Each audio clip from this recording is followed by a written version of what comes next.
Bonjour, aujourd'hui un petit épisode spécial concernant l'équipement d'hiver de l'armée allemande pour la dernière guerre. Notamment, vous pouvez voir l'équipement classique que je porte avec le manteau et l'équipement qui est apparu après les campagnes russes avec la parka réversible.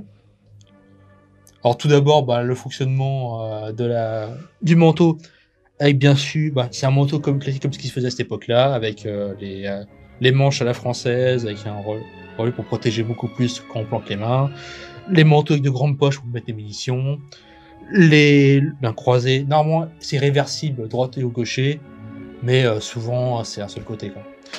Le bas, les manteaux qui étaient jamais finis, la toile était juste coupée, un petit renfort de couture au niveau là où il y avait des recouvrements. Comme ça, l'avantage c'est que comme le manteau est censé prendre la boule limitée, c'est plus rapide à sécher. Classiquement aussi, il est fermable complètement en haut.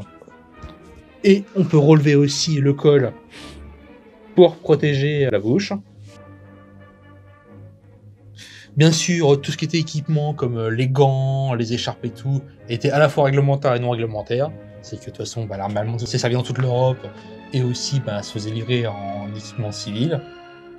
Notamment toutes les campagnes d'hiver de dons du parti nazi. Les gants en cuir étaient vraiment rares et souvent filés aux officiers et souvent achetés par les officiers. Et souvent les soldats, ils avaient le pantalon, mais souvent un caleçon long en dessous, surtout en mode hiver, simplement pour avoir une zone thermique en plus. Chaussettes. Des bottes en fourré étaient données aussi, vraiment surtout sur le front de l'Est. Des bottes qui étaient vraiment quand il y avait de la neige, mais pas, enfin, ces bottes-là n'étaient pas faites pour prendre l'eau. Si vraiment il faisait froid aussi, les soldats étaient censés porter un pull en dessous la felle blouse. Donc souvent, là, déjà, comme couche, il y avait le maillot de corps, la chemise, le pull, la felle blouse, le manteau en plus, et des fois, ce qu'on voyait, les mecs qui portaient des gilets en fourrure, ramassés un peu partout.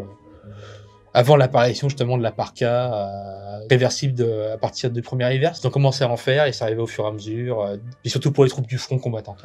Alors, est-ce que tu peux nous expliquer un peu comment marche un peu la parka réversible qui était fournie, sachant qu'il y avait plusieurs modèles? Alors, la parka réversible, comme le nom l'indique, elle est réversible. Donc, il y a un côté qui est gris, un côté qui est blanc pour un camouflage hivernal.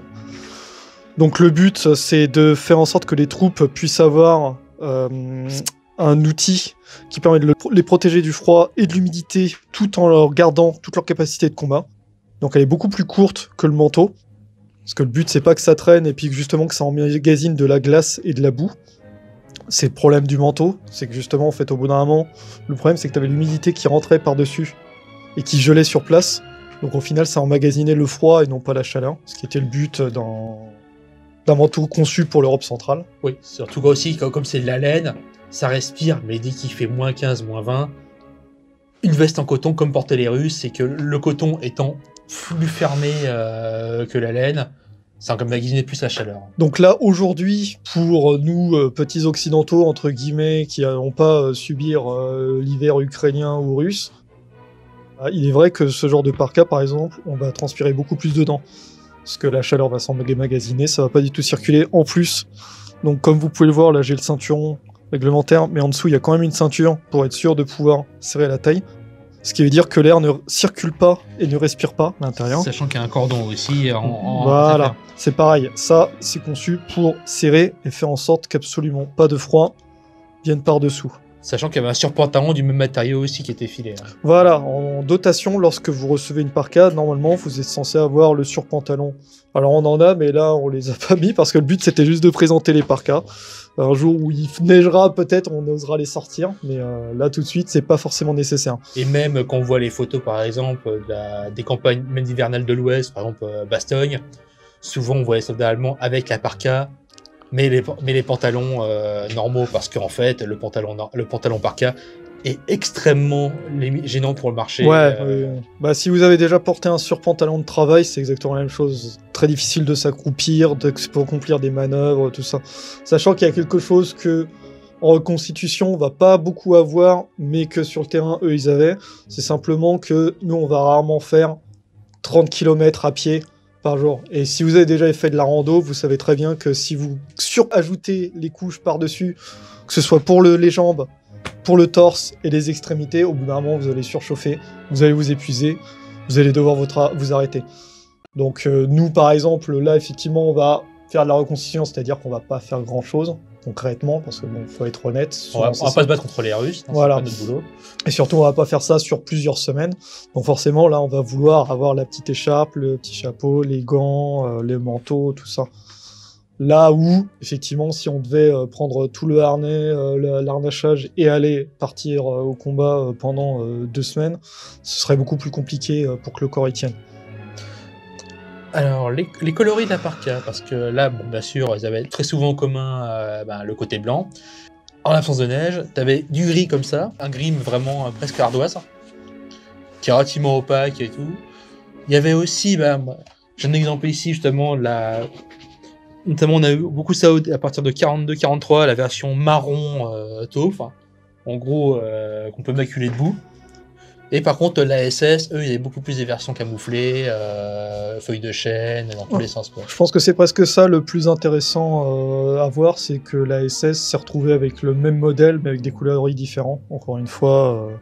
Après, bon, il y avait toujours le côté blanc. Donc sur les photos, vous allez voir très rapidement que les manches sont très souvent salies.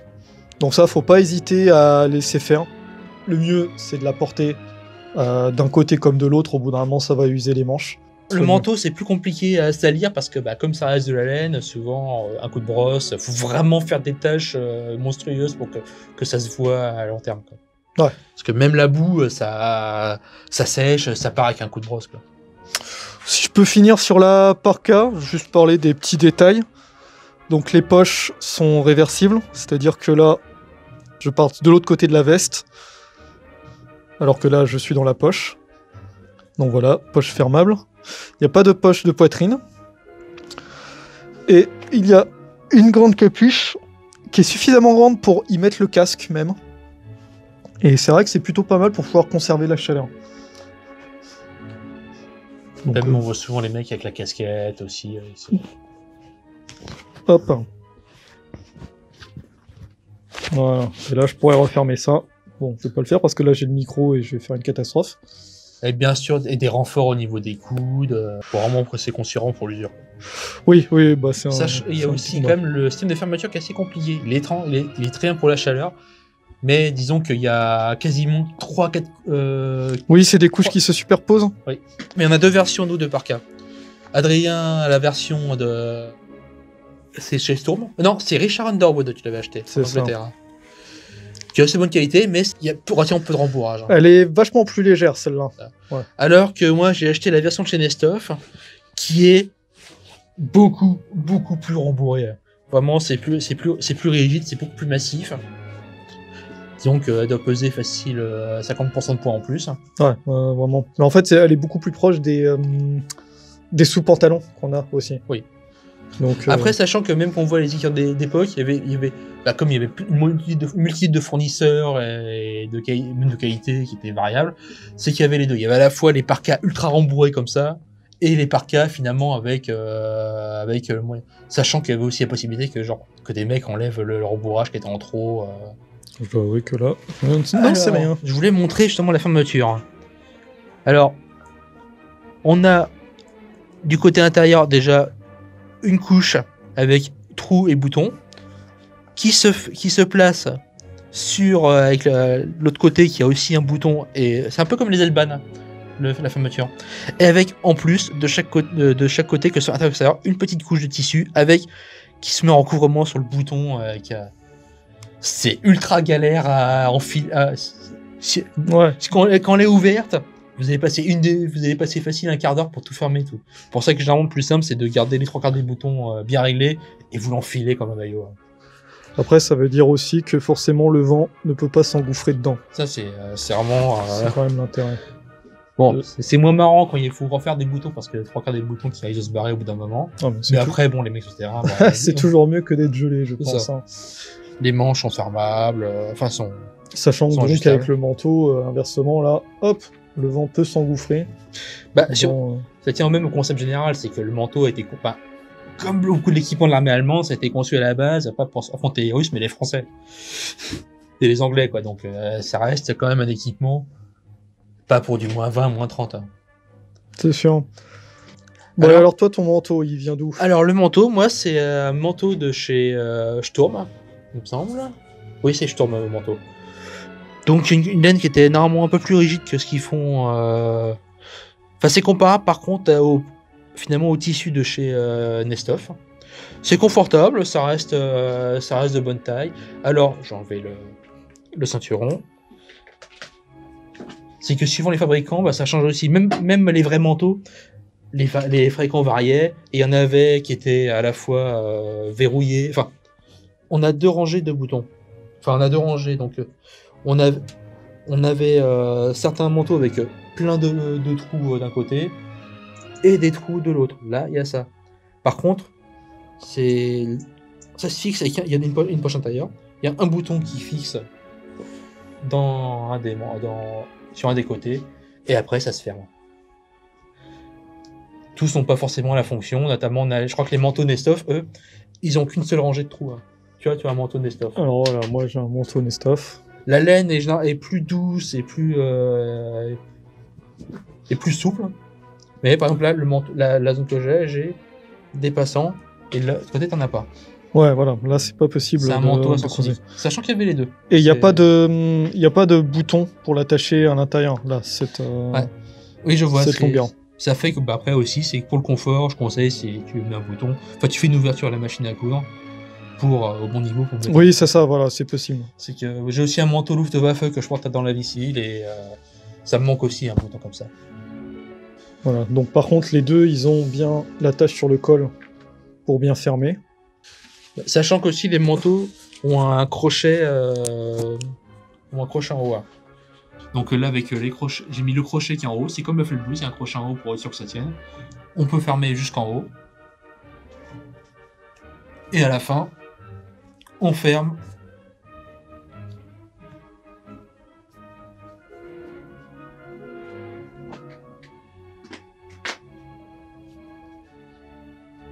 Et voilà. Hop là, comme ça, on peut tenir complètement fermé. Sachant qu'il y a aussi la fonction de la casquette. Là, par exemple, là, même si je suis complètement fermé, j'ai froid aux oreilles. Et justement, l'avantage, c'est grâce aux casquettes comme ça, c'est qu'on peut baisser comme ça pour protéger les oreilles. Voilà.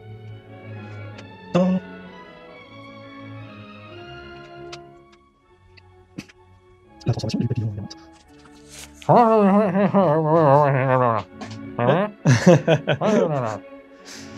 Et voilà, on a le bon soldat Schultz. Non, c'est pratique aussi, le petit truc comme ça de la casquette. Même si vous mettez une écharpe à côté, autour du cou, comme ça vous pouvez mettre entièrement l'écharpe sur le visage et bloquer tout avec le petit col ici. C'est ça, et en plus ça protège au niveau du froid là. Au-dessus des oreilles, ça évite qu'il y ait... Sachant que pour les casquettes comme ça, ils fournissaient aussi des oreilles, même si en gardant la casquette en position levée, d'avoir des oreilles qu'on passait à l'intérieur pour faire des cache-oreilles. Ok. Donc voilà.